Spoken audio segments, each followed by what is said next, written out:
વિદ્યાર્થી મિત્રો, હવે આપણે જોવાનું છે કે ભાઈ આજના લેક્ચરમાં આ નિદર્શ અવકાશ કોને કહેવાય.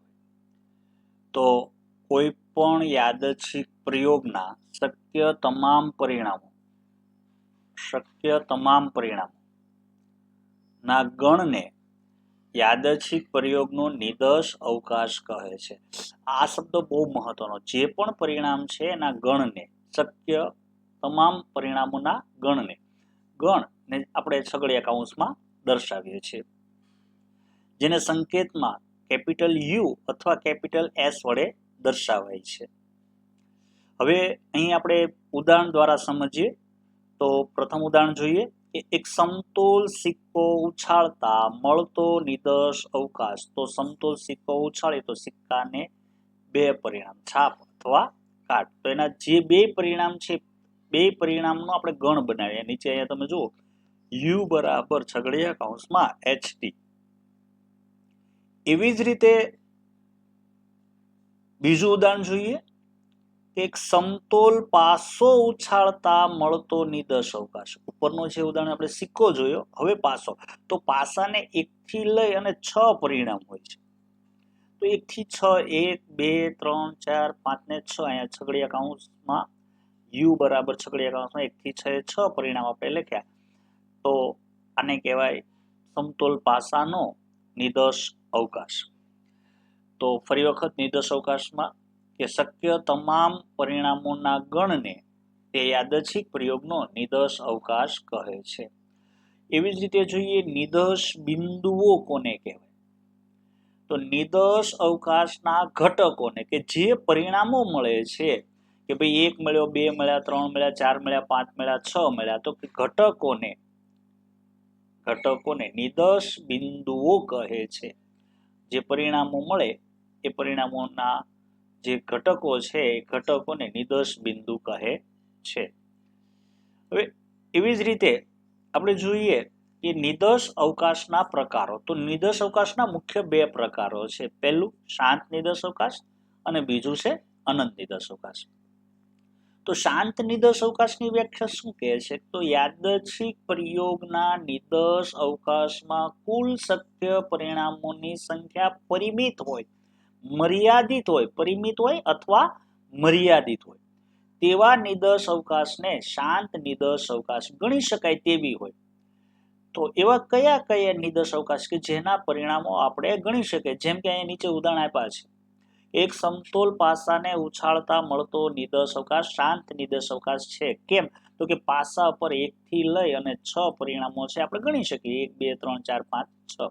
એવી જ રીતે 1 થી 100 સુધીની સંખ્યામાંથી 5ની ગુણક સંખ્યાથી મળતો નિદર્શ અવકાશ શાંત નિદર્શ અવકાશ છે. 5ની ગુણક એટલે 5 નો ઘડિયો, 5, 10, 15. અહીંયા નીચે આપણે લખેલું છે 5, 10, 15, 20, 25, 30, 35, 40, 45, એવી રીતે 100 સુધી મતલબ આપણે ગણી શકીએ છીએ. તો કે આની અંદર 20 ઘટકો આવી શકે. તો કે આપણે ગણી શકીએ છીએ, પરિમિત છે, મર્યાદિત છે, એટલે એને શાંત નિદર્શ અવકાશ કહે છે. એવી જ રીતે જોઈએ અનંત નિદર્શ અવકાશ કોને કહેવાય.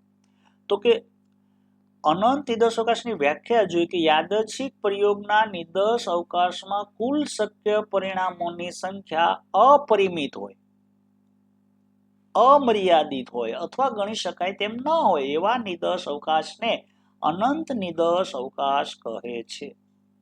ફરી વખત વ્યાખ્યા, યાદચ્છિક પ્રયોગના નિદર્શ અવકાશમાં કુલ શક્ય પરિણામોની સંખ્યા અપરિમિત હોય તેવા નિદર્શ અવકાશને અનંત નિદર્શ અવકાશ કહે છે. ગણી શકાય ને. હવે વીજળીના બલ્બનું આયુષ્ય કલાકમાં દર્શાવતો નિદર્શ અવકાશ, તો એ અનંત નિદર્શ. કેમ? તો કે ઘણા વીજળીના બલ્બ છે એ ચાલુ જ ન થાય, મતલબ 0 કલાક.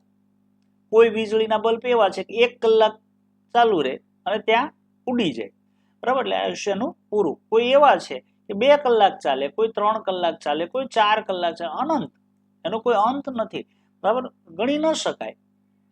એવી જ રીતે પ્રાકૃતિક સંખ્યા પૈકી કોઈ પણ એક સંખ્યા યાદચ્છિક રીતે પસંદ કરવાનો નિદર્શ અવકાશને પણ અનંત નિદર્શ અવકાશ કહે છે. કેવી રીતે? તો પ્રાકૃતિક સંખ્યા આપણે બધાને ખબર છે 1 થી ચાલુ થાય અનંત સુધી એનો કોઈ અંત છે નહીં. તો આવા જે નિદર્શ અવકાશો છે એને અનંત નિદર્શ અવકાશ કહે છે. તો ફરી વખત વિદ્યાર્થી મિત્રો, નિદર્શ અવકાશ કોને કહેવાય? નિદર્શ અવકાશના બિંદુઓની વ્યાખ્યા આપણે આમાં જોઈ. ત્યાર પછી નિદર્શ અવકાશની વ્યાખ્યા જોઈ, એના બે ઉદાહરણો જોયા, સમતોલ સિક્કો અને સમતોલ પાસાનો. ત્યાર પછી નિદર્શ બિંદુઓ કોને કહે? તો કે નિદર્શ અવકાશના ઘટકોને નિદર્શ બિંદુઓ કહે છે. અને એ જ નિદર્શ અવકાશના પ્રકારો જોયા, બે પ્રકારો મુખ્યત્વે, શાંત નિદર્શ અવકાશ અને અનંત નિદર્શ અવકાશ. હવે એવી જ રીતે શાંત નિદર્શ અવકાશની વ્યાખ્યામાં જોયું કે જે યાદચ્છિક પ્રયોગના નિદર્શ અવકાશમાં કુલ શક્ય પરિણામોની સંખ્યા પરિમિત હોય એવા નિદર્શ અવકાશને શાંત નિદર્શ અવકાશ કહેવાય. એને પણ આપણે બે ઉદાહરણ દ્વારા સમજ્યા. ત્યાર પછી આપણે અનંત નિદર્શ અવકાશનું ઉદાહરણ ભણ્યા. તો અનંત નિદર્શ અવકાશની વ્યાખ્યામાં એ કે યાદચ્છિક પ્રયોગના નિદર્શ અવકાશમાં કુલ શક્ય પરિણામોની સંખ્યા અપરિમિત હોય, અમર્યાદિત હોય એવા નિદર્શ અવકાશને અનંત નિદર્શ અવકાશ કહે છે, જેને અહીં આપણે બે ઉદાહરણ દ્વારા સમજ્યા.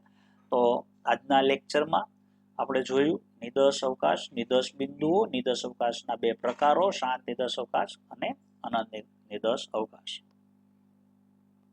ધન્યવાદ.